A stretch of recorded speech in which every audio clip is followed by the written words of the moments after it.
अर्थागमोनितमरोगिताचा। प्रथम गृहस्थ आश्रम का सुख बताया गया है, घर में धन संपत्ति का आगमन होना, अर्थागमन। नित्यम रोगिताचा, आरोग्य रहना, निरोग रहना, स्वस्थ रहना, एक क्या है गृहस्थ आश्रम का दूसरा सुख। अर्थागमो नित्यम रोगिताचा प्रिया च भार्या, सुंदर पत्नी होना चाहिए, सुंदर पत्नी होना चाहिए, ज्वालामुखी नहीं होनी चाहिए, ज्वालामुखी नहीं होनी चाहिए, सूरजमुखी भी नहीं होनी चाहिए, चंद्रमुखी होनी चाहिए, चंद्रमुखी होनी चाहिए। घर में जब आ रही है अपने आप इस समय जो भी क्या हो रहा है, कुछ दिनों तक तो बेचारी अपने आप पे चंद्रमुखी बनकर आती है कि भाई बहुत परिश्रम के बाद पिताजी ने विवाह तय किया, ये भी 15 दिन बीता, अब सूरजमुखी होना धीरे धीरे अपने हटा करके घूंघट को और भनभुनाना शुरू कर देती है, शुरू कर दिया अपने आप में। अभी 6 महीना नहीं बीता, बढ़िया से परिवार से परिचय भी नहीं हुआ, कहते कि नहीं नहीं, जब तक से आंगन बंटवारा नहीं हो जाएगा, ससुर जी को अलग नहीं कर दिया जाएगा, सास जी को अलग नहीं किया जाएगा, देवर को अलग नहीं किया जाएगा, तब से हम भोजन नहीं बनाओगे। यही धर्म होता है। इस ससुर ने तुम्हारे पति को पढ़ा लिखा कर इतना बड़ा बनाया, अब सबसे बड़ा शत्रु नहीं बन गया, समझना तो चाहिए। पढ़ा करके लिखा कर इतना बड़ा बनाया गया, तुम्हारा संबंध अगर ससुर नहीं होता, सास नहीं होती, वैसे तुम्हारा संबंध होता। इसीलिए इस पर विचार होना चाहिए, यही बताया गया।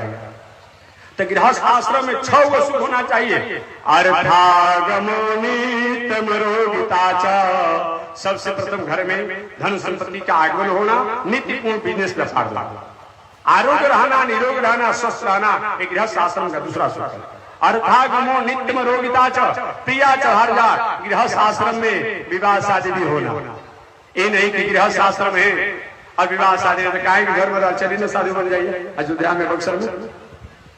लेकिन जो भी ऐसा होता है, नाराज मत होगा, कोई सा हो भाई गाँव जवार में हुआ, हम सार्वजनिक कथा कहते हैं, हम किसी व्यक्ति के प्रति नहीं कहते हैं। जितना वैसा होता है, जिसको कुछ नहीं होता है वो सबसे बड़ा कृपण होता है।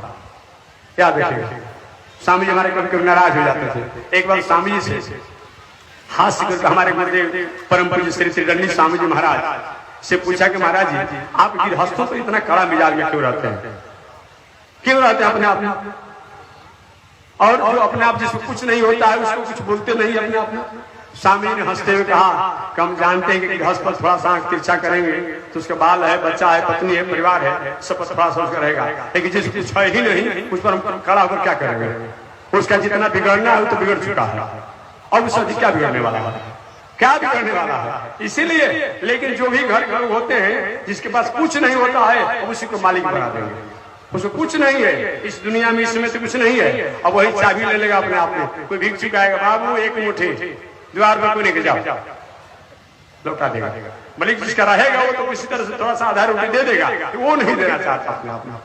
इसलिए गृहस्थ आश्रम बताया गया है, प्रिया च भार्या, पत्नी सुंदर होना चाहिए और प्रियवाद नीच, उसका वाणी व्यवहार जो होना चाहिए सौहार्द में होना चाहिए, शांति में होना चाहिए।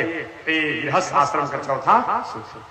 अर्थागमो नित्यमरोगिताच प्रिया च भार्या प्रियवादिनी च, वश्य पुत्रो अथ करे च विद्या, षड्जीव लोके सुखानि राजन्। पांचवा गृहस्थ आश्रम का सुख बताया गया है कि गृहस्थ आश्रम में पुत्र होना चाहिए। याद रखिएगा, गृहस्थ आश्रम में विवाह शादी समय और मर्यादा से करने के बाद संतान होना चाहिए।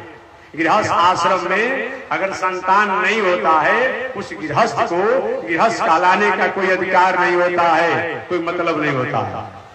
इसलिए पुत्र होना चाहिए। लेकिन एक बात और मैं कहूँ, अगर घर में अपने आप में संतान हो तो पुत्र या पुत्री कोई भी हो जाता है, कोई दोष नहीं। कल भी या परसों कहीं मैंने निवेदन किया था कि किसी को संतान नहीं हो, मेडिकल साइंस द्वारा भी कोई उम्मीद नहीं हो, संत महात्मा की दुआ का कोई उम्मीद नहीं हो, तो जो भाई का लड़का उसी को गोद ले लीजिए। सास तो भी पुत्र है, उस पर नहीं विश्वास हो तो अपना बेटी अगर हो कहीं अपना आप उसकी भी लड़का को गोद ले लीजिए, और नहीं तो और किसी को गोद ले लीजिए। और कुछ नहीं होता हो तो संत महात्मा का अपना बेटा बना लीजिए, और उससे भी नहीं हो रहा है तो भगवान को अपना पुत्र बना लीजिए।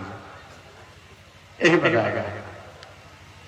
अर्थागमो नित्यम रोगिताचो प्रिया चभार्या प्रियवाद नीचो वश्येष पुत्रो, पुत्र जो होना चाहिए आज्ञाकारी होना चाहिए। केवल पुत्र से काम नहीं चलेगा कि पुत्र तो है सुबह शाम बाबा को गाली देता है, ऐसा पुत्र नहीं। आज्ञाकारी पुत्र होना चाहिए, धुंधकारी पुत्र नहीं होना चाहिए। वश्य पुत्रो अथ करी च विद्या, और पढ़ाई लिखाई जो परिवार में होना चाहिए, और उपार्जन वाला पढ़ाई होना चाहिए। बात समझ गए?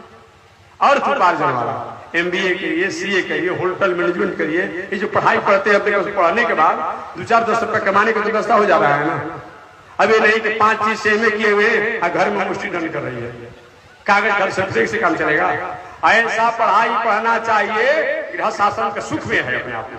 ऐसा पढ़ाई शिक्षा विद्या होना चाहिए जिस शिक्षा विद्या के पढ़ने के बाद अर्थ का उपार्जन, कुछ अथकरी च विद्या, अर्थ के उपार्जन वाली विद्या हो कि पढ़ने के बाद तत्काल कहीं न कहीं 10-20 रुपए, 1000-500, 10-5 हजार रुपए कमाने का हम कहीं क्षमता रखते हो। इन्हें एक जीवन पढ़ाया, वो आपको पॉकेट खर्चा दिया, आप पढ़ने के बाद गरीबी के सामने हाथ पसा रहे हैं, खर्चा दीजिए, काहे का पढ़ लिखे अपने आप में। इसलिए अथकरी च विद्या सरजीव लोके सुखानि राजन, छो सुख अगर गृहस्थ आश्रम में हो तो गृहस्थ सही माने में गृहस्थ कहलाने का अधिकारी है, और नहीं हो तो गृहस्थ हो गृहस्थ कहलाने का अधिकारी